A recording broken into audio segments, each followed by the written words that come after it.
अथात्मानम् शिवात्मानम् श्रीरुद्ररूपम् ध्यायेत् शुद्धस्फटिकसङ्काशम् त्रिनेत्रम् पञ्चवक्त्रकम् गङ्गाधरम् दशभुजम् सर्वाभरणभूषितम् नीलग्रीवम् शशाङ्काङ्कम् नागयज्ञोपवीतिनम् व्याघ्रचर्मोत्तरीयम् च वरेण्यमभयप्रदम् कमण्डलवक्षसूत्राणाम् धारिणम् शूलपाणिनम् ज्वलन्तम् पिङ्गलजटा शिखामुद्योतधारिणम् वृषस्कन्धसमारूढम् उमादेहार्धधारिणम् अमृतेनाप्लुतम् शान्तम् दिव्यभोगसमन्वितम् दिग्देवतासमायुक्तम् सुरासुरनमस्कृतम् नित्यम् च शाश्वतम् शुद्धम् ध्रुवमक्षरमव्ययम् सर्वव्यापिनमीशानम् रुद्रम् वै विश्वरूपिणम् एवम् ध्यात्वा द्विजः सम्यक् ततो यजनमारभेत् अथातो रुद्रस्नानार्चनाभिषेकविधिम् व्याख्यास्यामः आदित एव तीर्थे स्नात्वा उदेत्य शुचिः प्रयतो ब्रह्मचारी शुक्लवासा देवाभिमुखस्थित्वा आत्मनि देवता स्थापयेत् प्रजनने ब्रह्मा तिष्ठतु पादयोर्विष्णुस्तिष्ठतु हस्तयोर्हरस्तिष्ठतु बाह्वोरिन्द्रस्तिष्ठतु जठरे अग्निस्तिष्ठतु हृदये शिवस्तिष्ठतु कण्ठे वसवस्तिष्ठन्तु वक्त्रे सरस्वती तिष्ठतु नासिकयोर्वायुस्तिष्ठतु नयनयोश्चन्द्रादित्यौ तिष्ठेताम् कर्णयोरश्विनौ तिष्ठेताम् ललाटे रुद्रास्तिष्ठन्तु मूर्ध्न्यादित्यास्तिष्ठन्तु शिरसि महादेवस्तिष्ठतु शिखायाम् वामदेवस्तिष्ठतु पृष्ठे पिनाकी तिष्ठतु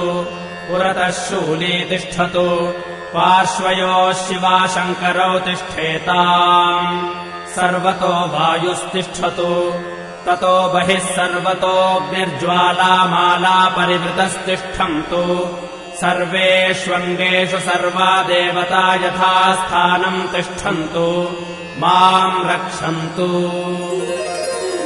अग्निर्मे वाचि श्रुतः वाग्हृदये हृदयम् मयि अहममृते अमृतम् ब्रह्मणि वायुर्मे प्राणे श्रुतः प्राणो हृदये हृदयम् मयि अहममृते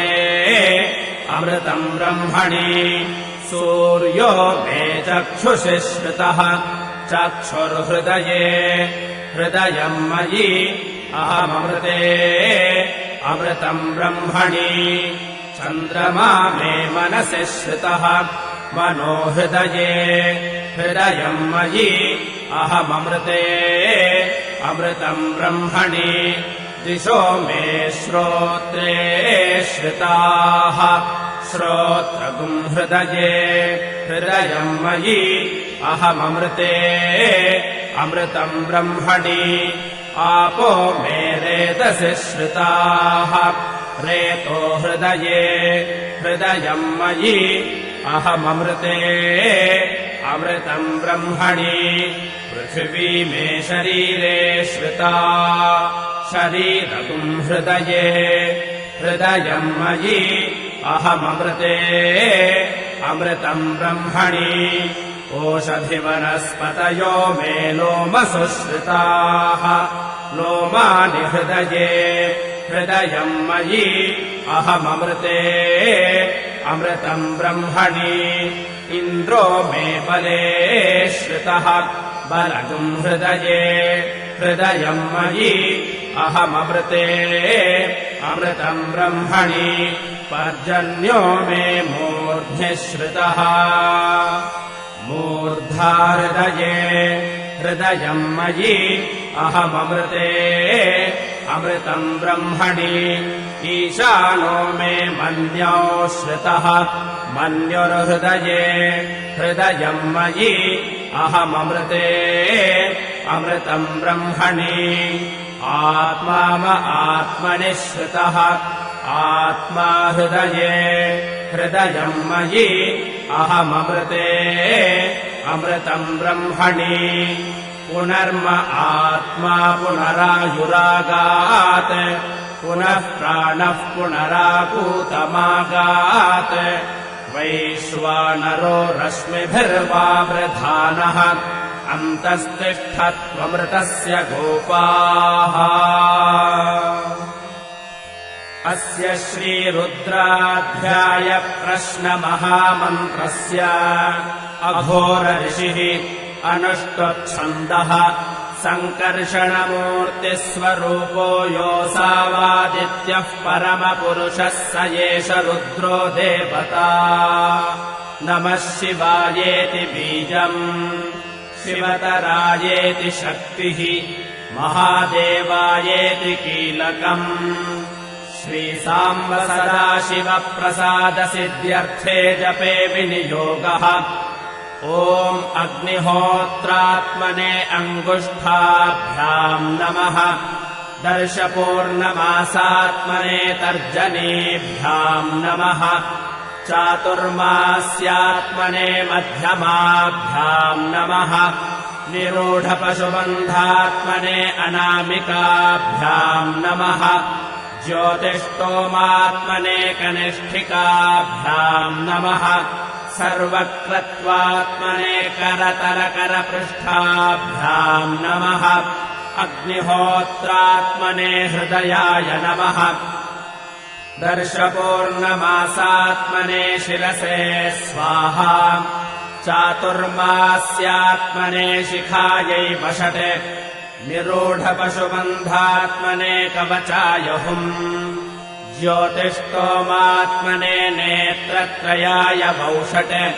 सर्वक्रत्वात्मने अस्त्राय फटे भूर्भुवः सुवरोमिति दिग्बन्धः ध्यानम्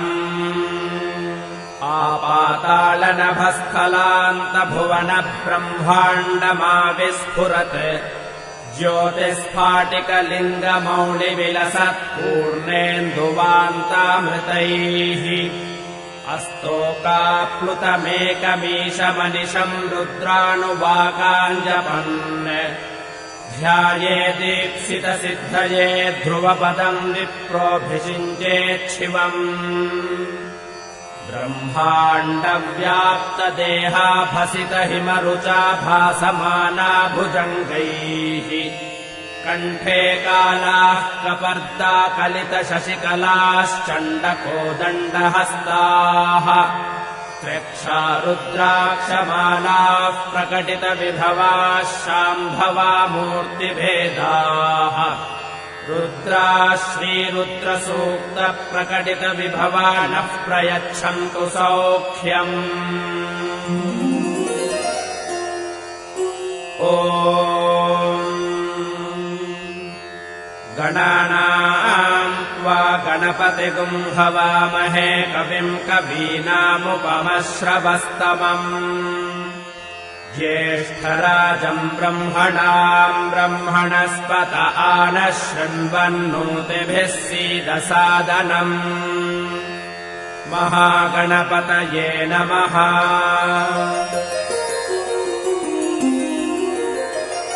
शञ्च मे मयश्च मे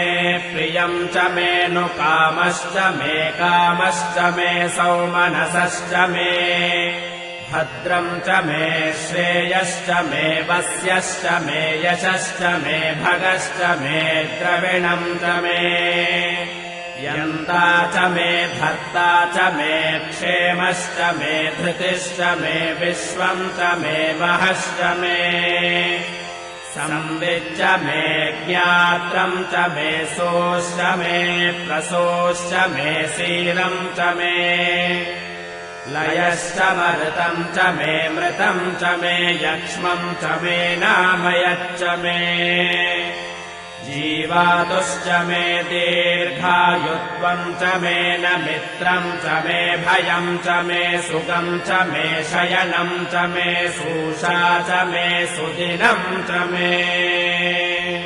ॐ शान्तिः शान्तिः शान्तिः।